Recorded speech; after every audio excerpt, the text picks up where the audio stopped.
नमस्कार दोस्तों, एग्जामबीट प्लेटफॉर्म में आपका स्वागत है। मेरा नाम है गौतम संदीप। मैं आपके लिए लाया हूँ संविधान की एक महत्वपूर्ण क्लास जो कि सभी प्रतियोगी परीक्षाओं में बहुत ही महत्वपूर्ण होती है। मैं आपको संविधान से रिलेटिव सभी प्रश्नों का रिवीजन कराने लाया हूँ और उनसे संबंधित बातें बताऊँगा। चलिए आप हमारी क्लास में एंजॉय करिए। अगर आपको क्लास अच्छी लगती है तो लाइक करिए और कमेंट करिए। चलिए पहले प्रश्न की ओर देखते हैं। संविधान सभा द्वारा संविधान को किस दिन स्वीकृति प्रदान की गई? प्रश्न को पढ़िए। संविधान सभा द्वारा संविधान को किस दिन स्वीकृति प्रदान की गई? स्वीकृति प्रदान की गई मतलब संविधान को कब अंगीकृत किया गया, स्वीकार किया गया। प्रश्न को पढ़ते हैं। 15 अगस्त 1947 को, 15 अगस्त 1948 को, 26 नवंबर 1949 को, 26 जनवरी 1950 को। तो हम देखते हैं तो हमारा ऑप्शन सी सही होता है। 26 जनवरी 1949 को संविधान की स्वीकृति प्रदान की गई और 26 जनवरी 1950 को हमारा संविधान लागू होकर दिया गया। चलिए अगले प्रश्न की ओर चलते हैं। संविधान सभा द्वारा पारित संविधान में कुल कितने अनुच्छेद और अनुसूचियां थी? यानी कि मूल रूप से संविधान में कितने अनुच्छेद और कितनी अनुसूचियां थी? 370 5 अनुसूचियां? नहीं। 390 7 अनुसूचियां? नहीं। तो ऑप्शन सी हमारा सही होता है। 395 अनुच्छेद और 8 अनुसूचियां। 395 अनुच्छेद और 8 अनुसूचियां। चलते हैं अगले प्रश्न की ओर। संविधान सभा द्वारा संविधान को कब लागू किया गया?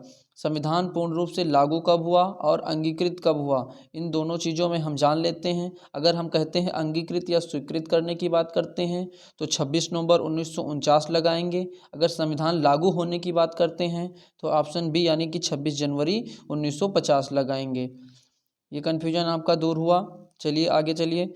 संविधान सभा का प्रथम अधिवेशन कब प्रारंभ हुआ? संविधान सभा का अगर देखते हैं तो पहला अधिवेशन 9 दिसंबर 1946 को पहला अधिवेशन, इसकी अध्यक्षता सच्चिदानंद सिन्हा ने की थी, वो अस्थायी रूप से थे। और दूसरे अधिवेशन की बात करें तो 11 दिसंबर 1946 को डॉक्टर राजेंद्र प्रसाद ने की थी। चलते हैं अगले प्रश्न की ओर। भारतीय संविधान के निर्माण में कुल कितना समय लगा? भारतीय संविधान के निर्माण में देखते हैं तो इसमें थोड़ी टाइपिंग मिस्टेक है, तो यहाँ कर लीजिए 2 वर्ष 11 महीना और 18 दिन। 2 वर्ष 11 महीना और 18 दिन। हमारा यही ऑप्शन सही होता है। 2 वर्ष 11 महीना 18 दिन लगा। 3 वर्ष 11 महीना यानी कि लगभग 4 साल हो जाएगा। ये ऐसा नहीं होता है। संविधान सभा का गठन किसकी अनुशंसा पर किया गया? संविधान सभा की अनुशंसा किसने अनुशंसा की थी, किसने सिफारिश की थी? तो क्रिप्स मिशन की सिफारिश पर संविधान सभा का गठन किया गया। क्रिप्स मिशन भारत में 1942 में आने का काम किया था। चलते हैं अगले प्रश्न की ओर। भारतीय संविधान के किस भाग को संविधान की आत्मा की संज्ञा दी गई है? भारतीय संविधान के किस भाग को संविधान की आत्मा की संज्ञा दी गई है? तो राष्ट्रपति का निर्वाचन से कोई संबंध ही नहीं, भारत मौलिक कर्तव्य से कोई बात नहीं, नीति सिद्धांत में कोई नहीं। मौलिक कर्तव्य में हमारे कर्तव्य 11 बताए गए हैं। पहले 10 थे, अब 86वां संविधान संशोधन करके 86वां संविधान संशोधन करके 11वां मौलिक कर्तव्य जोड़ा गया जो कि शिक्षा से संबंधित है। निम्नलिखित सिद्धांत इसमें सरकार के कर्तव्य बताए गए हैं। और हमारा जो अब इस प्रश्न का आंसर होता है जो कि संविधान की आत्मा की संज्ञा प्रस्तावना को दिया गया है। किसको दिया गया है? प्रस्तावना को दिया गया है। चलते हैं अगले प्रश्न की ओर। मूल संविधान की प्रस्तावना। मूल संविधान की प्रस्तावना के अनुसार भारत है। मूल संविधान की प्रस्तावना के अनुसार भारत क्या है? संपूर्ण प्रभुत्व संपन्न लोकतंत्रात्मक गणराज्य, संपूर्ण प्रभुत्व संपन्न समाजवादी गणराज्य, संपूर्ण प्रभुत्व संपन्न लोकतंत्रात्मक धर्मनिरपेक्ष राज्य, संपूर्ण प्रभुत्व संपन्न धर्मनिरपेक्ष समाजवादी राज्य। तो इसमें कौन सा ऑप्शन सही हो जाएगा? संपूर्ण प्रभुत्व संपन्न लोकतंत्रात्मक गणराज्य, यानी कि आपका ऑप्शन पहला सही हो जाएगा। चलिए अगले प्रश्न की ओर। सामाजिक, राजनीतिक और आर्थिक न्याय की व्यवस्था। सामाजिक, आर्थिक, राजनीतिक न्याय की व्यवस्था संविधान के किस भाग में की गई है? किस भाग में की गई है? मौलिक अधिकार में, प्रस्तावना में, किसी विभाग में नहीं, भाग 18 में। तो कौन सा होगा? किसी विभाग में नहीं। सामाजिक, आर्थिक, राजनीतिक ये भाग 4 में की गई है जिसको नीति निर्देशक सिद्धांत बोलते हैं। हम क्या बोलते हैं?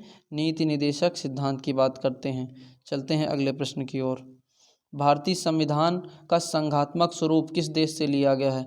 संघ की अगर बात करते हैं तो किस देश से ली गई है? अगर संघात्मक की बात करती हैं तो कनाडा से लिया गया है। कहाँ से लिया गया है? कनाडा से संघात्मक की बात की गई है। भारतीय संविधान में आपात संबंधी प्रावधान कहाँ से लिया गया है? अगर आपात संबंधी प्रावधान की बात करते हैं तो कहाँ से लिया गया है? जर्मनी से आपात संबंधी प्रावधान लिया गया है। अगर 3 प्रकार के आपात होते हैं, राष्ट्रीय आपात होता है, एक राष्ट्रीय आपात होता है, कौन सा आपात? राष्ट्रीय आपात होता है। एक होता है राष्ट्रपति शासन, कौन सा? राष्ट्रपति शासन। राष्ट्रपति शासन होता है, राष्ट्रपति शासन होता है। एक वित्तीय आपात होता है। एक क्या होता है? वित्तीय आपात होता है। तो वित्तीय अगर आपात की बात की जाती है तो वो अमेरिका से लिया गया है। चलते हैं अगले प्रश्न की ओर। भारतीय संविधान में सम्मिलित समवर्ती सूची, भारतीय संविधान में सम्मिलित समवर्ती सूची किस देश से ली गई है? सोवियत संघ रूस से ली गई है, इटली से ली गई है, कनाडा से ली गई या ऑस्ट्रेलिया से ली गई है? तो हमारा ऑप्शन कौन सा सही हो जाएगा? ऑप्शन डी सही हो जाएगा, ऑस्ट्रेलिया से ली गई है समवर्ती सूची। चलिए अगले प्रश्न की ओर चलते हैं। भारत का संविधान कैसा है? नम्य और लचीला, नम्य और लचीला, अनम्य और कठोर, अंशतः कठोर, अंशतः लचीला। तो कौन सा होगा? अंशतः कठोर, अंशतः लचीला हमारा भारतीय संविधान है। भारतीय संविधान के जनक कौन जाने जाते हैं? भारतीय संविधान के जनक doctor Rajendra Prasad, Pandit Jawaharlal Nehru, doctor Zakir Hussain, doctor Bhimrao Ambedkar. तो कौन जाने जाते हैं? डॉक्टर भीमराव अंबेडकर भारतीय संविधान के जनक के रूप में जाने जाते हैं। कौन? चलते हैं अगले प्रश्न की ओर। भारतीय संविधान में मौलिक अधिकारों को क्या कहा जाता है? मौलिक अधिकार कहाँ से लिए गए हैं? भारतीय संविधान में मौलिक अधिकार कहाँ से लिए गए हैं? तो भारतीय में मौलिक अधिकार कहाँ से लिए गए हैं? रूस ने मौलिक कर्तव्य देने का काम किया। ब्रिटेन संघात्मक सूची तथा एकात्मक द्विसदनीय व्यवस्था, एकल नागरिकता ब्रिटेन से ली गई है। अगर अमेरिका से कहा जाए तो मौलिक अधिकार देने का काम अमेरिका ने किया था। मौलिक अधिकार देने का काम अमेरिका ने किया था। भारतीय संविधान में धार्मिक स्वतंत्रता की बात, भारतीय संविधान में धार्मिक स्वतंत्रता की बात किस भाग में की गई है? धार्मिक स्वतंत्रता यानी कि स्वतंत्रता चाहे किसी भी प्रकार की स्वतंत्रता हो, भाग 3 में बताई गई है। चलिए अगले प्रश्न की ओर। भारतीय संविधान में नागरिकता संबंधी किस अनुच्छेद में है?